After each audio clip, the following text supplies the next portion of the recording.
नमस्कार, मैं Dhananjay Kumar the public India में आपका स्वागत है। युद्ध चल रहा है और युद्ध क्या चल रहा है, हालाँकि मीडिया में ज़्यादा युद्ध चल रहा है, रियल में डिफेंस भी चल रहा है और जो अटैक हो रहा है उसको हटाया भी जा रहा है, उसको गिराया भी जा रहा है, उसको कमज़ोर भी किया जा रहा है। लेकिन सरहद पे जो है, जो भारत-पाकिस्तान की सीमा है और जो राज्य जुड़ते हैं वहाँ से, जम्मू कश्मीर है, पंजाब है, राजस्थान है, गुजरात है, इन तमाम राज्यों में सरकार विशेष जो है सुरक्षा इंतजाम कर रही है और बताया जा रहा है कि वहाँ जो पास के गांव है वहाँ लोगों को खाली कराया गया, उनको सुरक्षित स्थानों पर भेजा गया है। क्योंकि पाकिस्तानी सेना जो है वो सीमा पार से जो गोलाबारी कर रही है उसमें सबसे ज्यादा नुकसान नागरिकों का हो रहा है। भारत ने अब तक नागरिकों पे हमला नहीं किया है। भारत ने यह ध्यान रखा है कि जो उसके सैनिक ठिकाने हैं, खास करके जहाँ से वो मार रहा है, जहाँ से वो मिसाइलें चला रहे हैं लोग पाकिस्तानी, उसको कैसे डैमेज किया जाए, उसके डिफेंस सिस्टम को कैसे डैमेज किया जाए। और युद्ध अपनी जगह चल रहा है, सेना अपना काम कर रही है और सेना बहादुरी के साथ काम कर रही है, हम सब जानते हैं। राजनाथ सिंह ने भी आज जो है बैठक की, सेना के तमाम प्रमुखों के साथ मंत्रणा की, लेकिन हर कदम फूंक फूंक करके रखा जा रहा है। मीडिया के अनुसार जो किया जा रहा है वो तो युद्ध उन्माद है, और जिसे लगा कि रात में आपने देखा होगा कि कहा कि जैसे वहां कब्जा कर लिया, वहां जीत लिया, कराची पहुंच गए, लाहौर पहुंच गए तमाम। और ऐसे ऐसे वीडियोज लगाए गए जो फर्जी वीडियोज थे। कई चैनलों ने इसके लिए माफी मांगी है। हमने कल भी बताया था कि जो फैक्ट चेकर है, खास करके जो मोहम्मद जुबेर, उसने बताया था कि कई सारे चैनल हैं जो गलत वीडियो दिखा रहे हैं, और गलत वीडियो दिखाने का मतलब होता है कि आप उन्माद पैदा कर रहे हैं। युद्ध उन्माद नहीं है। युद्ध जो है हमारे समाज के लिए एक विसंगति के तौर पे है, दुख के तौर पे है, मजबूरी है। क्योंकि युद्ध में कोई जीते कोई हारे, नुकसान दोनों का होता है और जान का नुकसान जो है बहुत भयावह होता है। आप वीडियो देख रहे होंगे, कुछ हमारे सैनिक शहीद हुए हैं, उनकी जब डेड बॉडी लाई गई उनके गांव, उनके घर, तो किस तरह से वहां रुदन मचा। ये हौसला तो रहता है कि हमारा बेटा या हमारा पति या हमारा मंगेतर देश के काम आया, लेकिन फाइनली जो है मृत्यु जो है वो मृत्यु है। भारी दुख दे करके जाती है मृत्यु, और वो भी ऐसे मृत्यु जो असमय मृत्यु, जो जिसकी आवश्यकता न हो। ये युद्ध अगर नहीं थोपा जाता तो हमारे नागरिक, हमारे सैनिक मारे नहीं जाते। और ऐसे में ये ध्यान रखना बहुत जरूरी होता है कि हम जो आम नागरिक हैं, हम जो चैनल के लोग हैं, जो पत्रकार हैं, जो भी बात करें उसमें गंभीरता हो, उसमें जिम्मेदारी हो। हम सनसनी पैदा करने के लिए चीजों को न दिखाएं। भारत सरकार ने तमाम चैनलों को, चाहे वो डिजिटल चैनल हो, चाहे चैनल हो, चाहे अखबार हो, सबके लिए वो जारी किया है कि आप जो है गलत खबरों को फैलाने से बचें। और हमारे यहाँ देखिए कि आपाधापी मची हुई है, कौन क्या, कौन पहले दिखाता है। भाई, युद्ध जो है वो पहले दिखाने का मैटर नहीं है। और युद्ध केवल सरहद पे नहीं हो रही होती है। युद्ध जो है, जो विधवा हो जाती है महिलाएं, जिस घर का आदमी मारा जाता है, वहां भी युद्ध हो रहा होता है, वहां भी एक युद्ध चल रहा होता है। और अंतर्राष्ट्रीय स्तर के जो कूटनीतिक प्रयास होते हैं वो युद्ध से कम महत्वपूर्ण नहीं होते हैं। कई लोग कहते हैं कि सेना जो है लड़ रही है, उसमें सरकार क्या कह रोल है। गलत कहते हैं, सरकार का बड़ा रोल होता है। सेना तो लड़ती है, क्योंकि फाइनली वो सेना है, लेकिन सेना कब लड़ेगी, कहाँ लड़ेगी, कैसे लड़ेगी, कब तक लड़ेगी, ये सब तय करना सरकार का काम है। इसलिए चाहे रक्षा मंत्री राजनाथ सिंह हो या अमित शाह जी गृह मंत्री हो, वो तमाम जो मीटिंगें कर रहे हैं उसका अर्थ है, उसका गहरा अर्थ है। वो केवल जो है बैठकें पत्रकारों को बताने के लिए नहीं हो रही है, उसका अर्थ है। और उसके बाद जो हमारे जो विदेश मंत्री हैं, वो लगातार दुनिया के अलग अलग देशों के राष्ट्राध्यक्षों से, उनके जो दूसरे मंत्री हैं, विदेश मंत्री हैं, उनसे संवाद कर रहे हैं और भारत के लिए या उस कहिए कि वो जो भारत पाक युद्ध की स्थिति बन गई है उसका कैसे निपटारा हो, इसके लिए संवाद कर रहे हैं और ये कूटनीतिक प्रयास सबसे महत्वपूर्ण होते हैं। अब तक जो है भारत ने जो किया है उसकी कहीं आलोचना नहीं हुई है। चीन ने भले खेद जताया है और कहा कि शांति से काम लेना चाहिए, तुर्की जो है पाकिस्तान के तरफ जाकर के खड़ा हुआ है, लेकिन जो और दुनिया के बड़े देश हैं उन सब ने भारत की प्रशंसा की है और सब ने कहा है कि जो भारत और पाकिस्तान के बीच जो हो रहा है उसमें आवश्यक है कि संयम बरता जाए। सब संयम की बात कर रहे हैं और भारत सरकार ने, भारत की सेना ने लगातार संयम बरता है। शुरुआत में जब हमला किया गया तो 21 ठिकाने हैं जो आतंकी के ठिकाने हैं पाकिस्तान ऑक्युपाइड कश्मीर में या पाकिस्तान में, जहां से आतंकवाद का बिजनेस चलता है। भारतीय सेना ने 9 ठिकानों पे हमले किए, 12 ठिकाने भी बचे हुए। पाकिस्तान के लिए अब भी समय था कि वो जो है इन ठिकानों को नष्ट करता और कहता कि हम कोई ठिकाना हमारे यहाँ नहीं, लेकिन पाकिस्तान जो है ठिकाने नष्ट करने के बजाय धमकी दे रहा है और कह रहा है कि हम बदला लेंगे। हालांकि कल शाम तक आया खबर आई कि उसका सुर जो है बदल गया है, चूंकि तमाम जगहों पे वो पता चल रहा है कि गलती पाकिस्तान की है। सबको पता है कि पाकिस्तान जो है आतंकियों को पालता है। लादेन भी आप याद कीजिए यही मारा गया था, पाकिस्तान में ही अमेरिका ने आकर के घुस करके मारा था।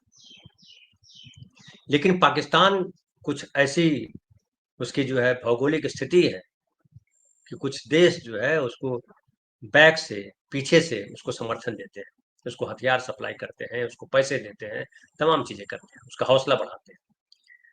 लेकिन जो युद्ध हो रहा है उसमें दूसरे देश खुलकर सामने आ नहीं सकते।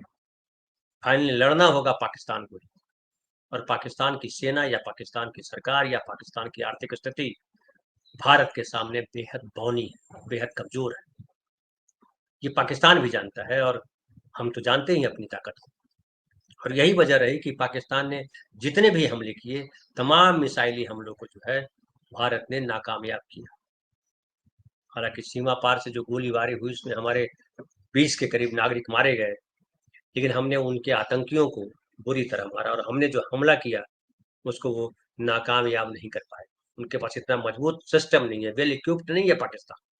आप सब जानते हैं कि पाकिस्तान जो है बेहद कमजोर देश है, आर्थिक स्थिति बहुत खराब है और वहाँ सेना की ज्यादा चलती है बनिस्बत सरकार में जो चुने हुए प्रतिनिधि है उनकी, इसलिए उनकी कूटनीतिक स्थिति भी जो है भारत के बनिस्बत कमजोर हो जाती है।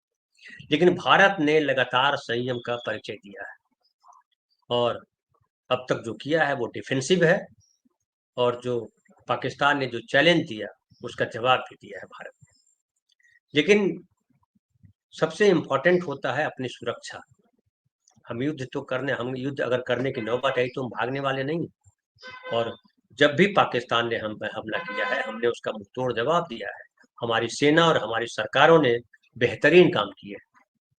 आज भी जो काम कर रही है सरकार उसको बेहतरीन कहा जा सकता है, जो कि अंतर्राष्ट्रीय स्तर पर जो समर्थन जुटाए जाने चाहिए, जो अंतर्राष्ट्रीय स्तर पर जो बात की जानी चाहिए, उसमें लगातार जो हमारे विदेश मंत्री हैं वो लगे हुए हैं। और जिस तरह से राजनाथ सिंह ने मोर्चा संभाला है वो काबिल तारीफ है। सेना ने जिस तरह से काम किया है वो काबिल तारीफ है कि वहीं जहां टारगेटेड अटैक किया और वो अटैक मिसफायर नहीं हुआ, वो अटैक अपना मकसद हासिल किया।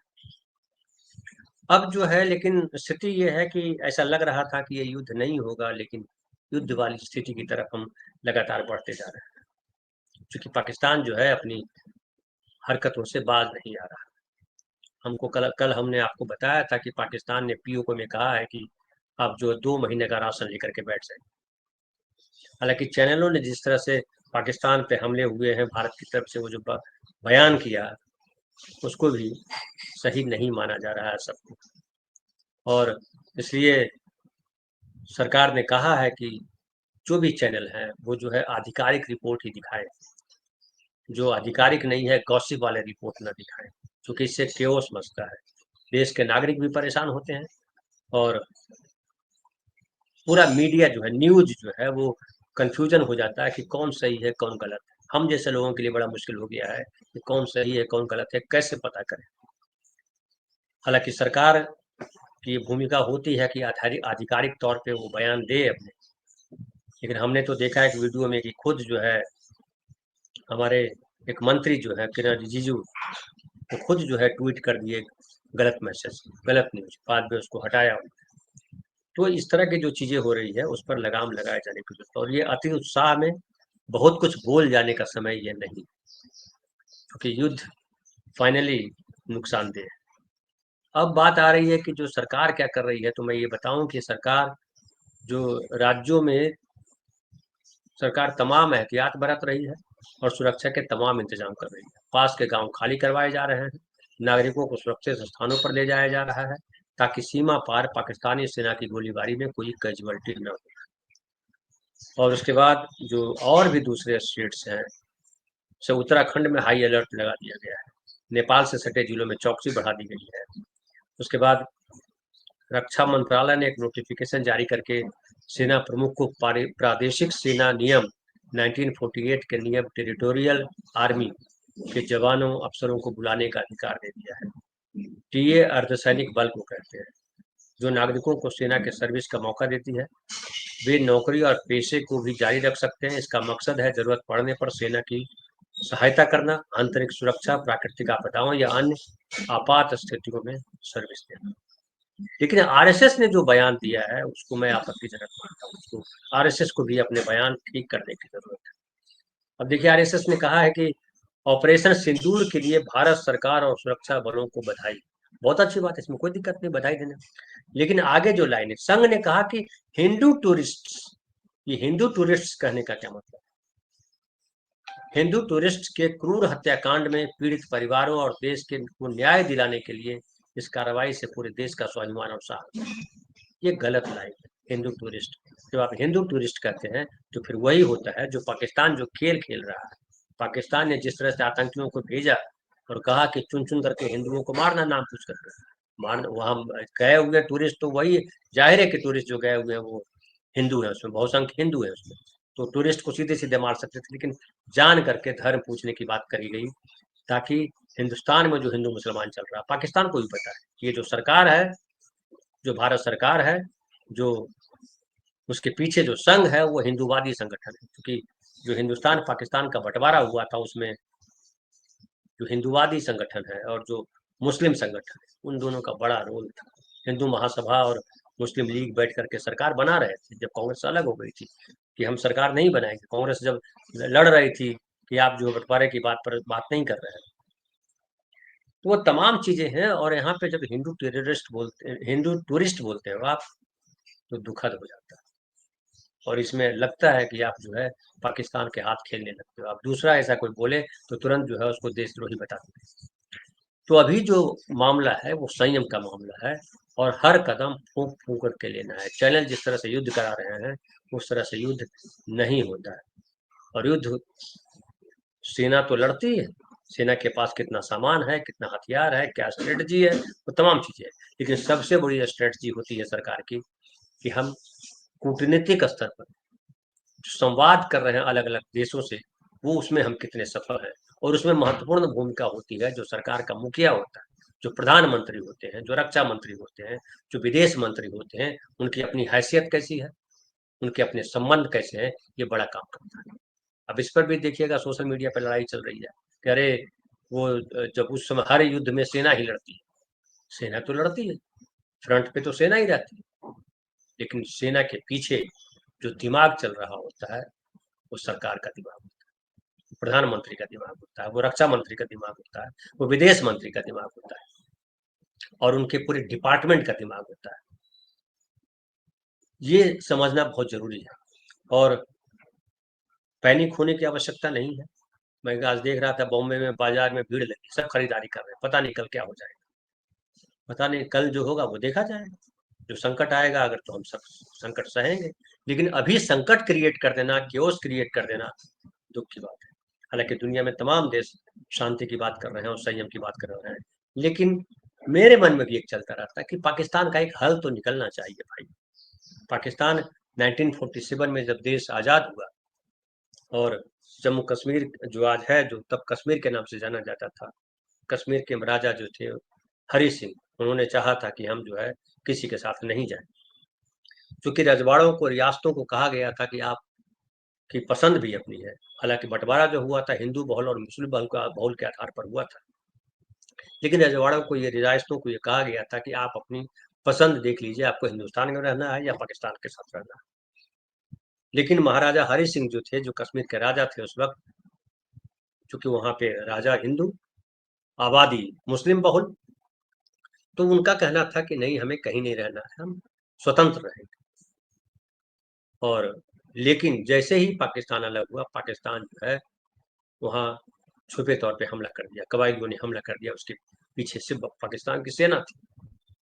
और महाराजा हरि सिंह ने भारत से कहा कि आप मदद कीजिए।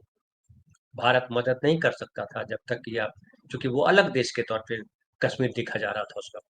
कश्मीर ने जो है, महाराजा हरि सिंह ने भारत के साथ संधि की, विलय पत्र साइन किया 26 अक्टूबर 1947 को। उसके बाद भारतीय सेना गई, युद्ध हुआ, लंबा चला, पाकिस्तानी कबायली कबायलियों के सेना को खदेड़ा गया, फिर युद्ध विराम हुआ।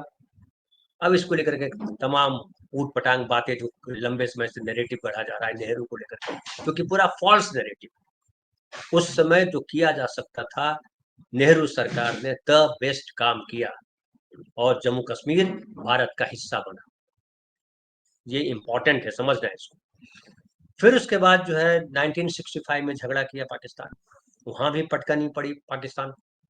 और अंतर्राष्ट्रीय दबाव में, या कहिए अंतर्राष्ट्रीय रिलेशन में, चूंकि हम शांति पसंद देश हैं, हमने पाकिस्तान को उसका जीता हुआ हिस्सा लौटा दिया, भैया तुम रखो, लेकिन आगे से लड़ना मत। और ताशकंद समझौता हुआ। उसके बाद फिर देखिए 1971 में, जब पूर्वी पाकिस्तान और पश्चिमी पाकिस्तान का आपस का झगड़ा हुआ, और पूर्वी पाकिस्तान में जो है पश्चिमी पाकिस्तान की सेना, चूंकि वो उर्दू और बांग्ला का झगड़ा था, उसमें सेना ने जबरदस्त तरीके से जो है क्रश किया वहां के नागरिकों को। और उसके बाद वहां से नागरिक, जो पूर्वी पाकिस्तान के आम लोग थे, वो भाग करके शरण लेने के लिए हिंदुस्तान घुसने लगे, बंगाल और नॉर्थ ईस्ट के स्टेट्स में सब घुसने लगे। तब इंदिरा सरकार ने निर्णय लिया कि हमको लड़ना पड़ेगा, और फिर वो लड़ाई हुई, जिसमें पाकिस्तान के 93,000 सैनिक बंदी बनाए गए। फिर शिमला समझौता 1972 में, और शिमला समझौता के तहत हुआ कि आपको हम ये जो है, आपके जो सिपाही हम वापस लौटाते हैं, लेकिन आगे आप झगड़ा नहीं करेंगे। लेकिन फिर वही, तो एक हमारे यहाँ कहावत है, कुत्ते की पूंछ जो है वो सीधी नहीं हो सकती। 1919 में करगिल का वार देख लीजिए क्या हुआ। 89 में जो है आतंकवाद को उसने बढ़ावा दिया, अलगाववादी लोगों के साथ ये किया। और ये लगातार कहा जाता है कि वहां पे उनकी तरफ से कहा जाता है कि वो जो है वोटिंग करा लीजिए किसके साथ रहना चाहते हैं। अरे भाई, राजा हरि सिंह ने संधि पत्र साइन किया था, कोई भारत ने कब्जा नहीं किया तुम्हारी तरफ। विलय पत्र में राजा ने साइन किया कि हमको हिंदुस्तान के साथ रहना है, तुम्हारी कहाँ दावेदारी, पाकिस्तान की कहाँ से दावेदारी। आपने जो कब्जा किया वो इलाका है, वो इलाका गलत है, अवैध है, उस पर भारत का अधिकार है, पीयू का जिसको कहा जाता है। लेकिन बावजूद इसके हम उसके लिए झगड़ा नहीं कर रहे हैं आपसे, आप बार बार हमको झगड़ा झगड़ा करने पे मजबूर कर रहे हैं। वहां कह रहे हो कि जनमत संग्रह कराइए, जनमत संग्रह की तो वहां चुनाव होता है हिंदुस्तान में, आप वहां चुनाव कराओ कि पीओके के लोग क्या चाहते हैं, और आप क्या कराओगे, वो हमारा है, पीओके भी हमारा है, आपने जबरन कब्जा किया हुआ। तो ये सारी चीजें जो है, ये समझने वाली बात है कि ये पाकिस्तान जो है आतंकी के सहारे किसी और तरीके से जो है भारत को परेशान करता रहता है। तो इसका हल तो ढूंढना पड़ेगा, इसका स्थायी हल क्या है। मुझे लगता है एक तो स्थायी हल ये है कि जब भी ये आतंकी कैंप बनाए तो भारत हमला करके उसको तोड़ दे, नष्ट करे, और जो 12 बचे हुए हैं उसको भी नष्ट किए जाने की जरूरत है। और उसके बाद अभी जब समझौता हो तो पूरा पुख्ता समझौता हो, भारत जो है पाकिस्तान को सजा दिलाए कि भाई तुम बार बार जो ये कर रहे हो, बदमाशी कर रहे हो, इसकी सजा क्या है, और कठोर फैसला लेने की जरूरत है। हालांकि मैं बिल्कुल नहीं कहता हूँ कि युद्ध जरूरी है, लेकिन कई बार जो है इलाज जरूरी होता है। गैंग्रीन हो जाता है जब, तो उस हिस्से को काटना भी पड़ता है। कोई नहीं चाहता कि अपना हाथ पैर गवाए, लेकिन पूरी देह को बचाने के लिए इलाज जरूरी होता है, काटना जरूरी होता है। मुझे लगता है कि पाकिस्तान का इलाज जरूरी है, और वो सेना के स्तर पर इलाज हो, इससे ज्यादा जरूरी है कि कूटनीतिक स्तर पर इलाज हो, और उसको आइसोलेट किया जाए दुनिया के मुख्य धारा से। और पाकिस्तान को जो अभी कर्ज मिलने वाला है IMF के द्वारा, इंटरनेशनल मॉनेटरी फंड जो मिलने वाला है, उस पर जो है अंकुश लगाया जाए। कहा जाए कि भैया आप युद्ध में इसको खर्च नहीं करो, विकास कार्य के लिए लेते हो और आप बदले में तोप खरीद लेते हो, आप हथियार खरीदते हो, आप आतंकवाद को बढ़ावा देते हो। ये गलत है। तो पाकिस्तान को सबक सिखाया जाना जरूरी है, लेकिन युद्ध के बनिस्पत मैं कहूँगा इसको कूटनीतिक तरीके से, क्योंकि दबाव जब ऊपर से पड़ेगा बड़े देशों का, विकसित देशों का, तभी पाकिस्तान शांत होगा, और इसका हल ढूंढ लेना जरूरी है। क्योंकि ये बार बार नहीं तो आज फिर, नहीं तो 10 साल बाद फिर करेगा, 5 साल बाद फिर करेगा। इसका कोई स्थायी हल होना चाहिए। क्या हल होगा ये तो सरकार को देखना है। जो अधिकारी बैठे हैं, जो सेना के जो अफसर बैठे हैं, जो विदेश मंत्री हैं, जो प्रधानमंत्री हैं, जो और दूसरे मंत्री हैं, जो विपक्ष के नेता हैं, मैं तो कहूँ कि एक सर्वदलीय बैठक में यह तय किया जाना चाहिए। हालांकि सर्वदलीय बैठक में प्रधानमंत्री नहीं आए, ये दुर्भाग्य की बात है, विडंबना है। प्रधानमंत्री अगर गंभीर होते तो आते, उनको आना चाहिए था, क्योंकि देश इस समय ऐसे मोड़ पे खड़ा है जहाँ पे देश देख रहा है सरकार की तरफ कि सरकार क्या फैसले लेती है। विपक्ष के पास वो अधिकार नहीं। विपक्ष साथ तो खड़ा है सरकार के, लेकिन सरकार की भूमिका है कि वो सबको साथ लेकर के चले और मिल बैठ करके फैसला ले कि क्या करना है पाकिस्तान का। ये अकेले भाजपा सरकार ने फतह कर लिया, ये जो नैरेटिव गढ़ने का प्रयास किया जा रहा है देश के भीतर, ये भी दुर्भाग्यपूर्ण है। और हिंदू मुसलमान किया जाना तो भयावह है। तो RSS को भी कहा जाना चाहिए सरकार की तरफ से कि ये हिंदू हिंदू मत करें। फिलहाल इतना ही, बहुत बहुत धन्यवाद। कल फिर बात करेंगे किसी नए विषय पर।